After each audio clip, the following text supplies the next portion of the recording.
నమస్కారం అండి. ఈనాటి కమ్మని కథ పేరు కనువిప్పు. వినిపిస్తున్నది మీ విజయభాస్కర్. అనగనగా ఒక గ్రామంలో రాము, సోము అనే ఇద్దరు పొరుగువారు ఉండేవారు. రాము చాలా మంచివాడు, కష్టపడి పనిచేస్తూ ఉన్నదానితో తృప్తిగా బతికేవాడు. కానీ సోము మాత్రం చాలా అసూయపరుడు. రాము సంతోషంగా ఉన్నా, కొద్దిగా ఎదుగుతున్నా సోము తట్టుకోలేకపోయేవాడు. వాడికి ఎంత సుఖం ఎందుకుండాలి, నాకంటే వాడు గొప్పవాడు కాకూడదు అని నిరంతరం కుళ్ళుకుంటూ ఉండేవాడు.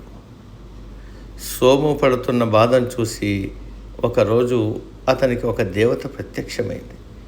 సోము భక్తికి మెచ్చి ఒక వరం కోరుకోమంది. కానీ దేవత ఒక విచిత్రమైన షరతు పెట్టింది. నువ్వు ఏ వరం కోరుకుంటే అది నీకు లభిస్తుంది, కానీ నీకంటే రెండింతలు నీ పొరుగువాడైన రాముడికి దక్కుతుంది అన్నది. ఆ మాట వినగానే సోము మనస్సులో అసూయ తలపెక్కింది. తాను ఒక పెద్ద ఇల్లు కోరుకుంటే రాముడికి 2 ఇళ్ళు వస్తాయి. తాను 100 బంగారు నాణాలు కోరుకుంటే రాముడికి 200 నాణాలు వస్తాయి. నేను వరం కోరుకుంటే నాకంటే వాడు ఎక్కువ లాభపడాలా? అది నేను భరించలేనని సోము కుళ్ళిపోయాడు.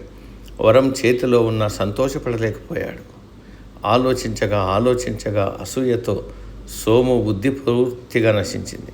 రాముడికి నష్టం చేయాలనే క్రూరమైన ఆలోచనతో దేవతతో ఇలా అన్నాడంట. దేవత, నా కుడి కన్ను పోయేలా వరమివ్వు. దేవత ఎంత చెప్పినా వినకుండా సోము అదే వరానికి పట్టుబడ్డాడు. దేవత తదాస్తు అని అంతర్ధానమైంది. అనుభవించిన శిక్ష. క్షణంలో సోముకి ఒక కన్ను పోయింది. దేవత పెట్టిన షరతు ప్రకారం పొరుగున ఉన్న రాముడి 2 కళ్ళు పోయి పూర్తిగా అంధుడైపోయాడు. రాముడు అంధుడై బాధపడుతుంటే చూసి సోము లోపల సంతోషపడ్డాడు. కానీ తనకున్న ఒక కంటితోనే జీవించడం సోముకి నరకంగా మారింది. ఒకరోజు నడుచుకుంటూ వెళ్తుండగా ఒక కన్ను లేకపోవడంతో పక్కనున్న లోతైన గోతిని సరిగ్గా గమనించలేక అందులో పడిపోయాడు. ఆ ప్రమాదంలో సోము 2 కాళ్ళు విరిగిపోయి ఎవరూ కాపాడేవారు లేక దీనంగా రోధించాడు.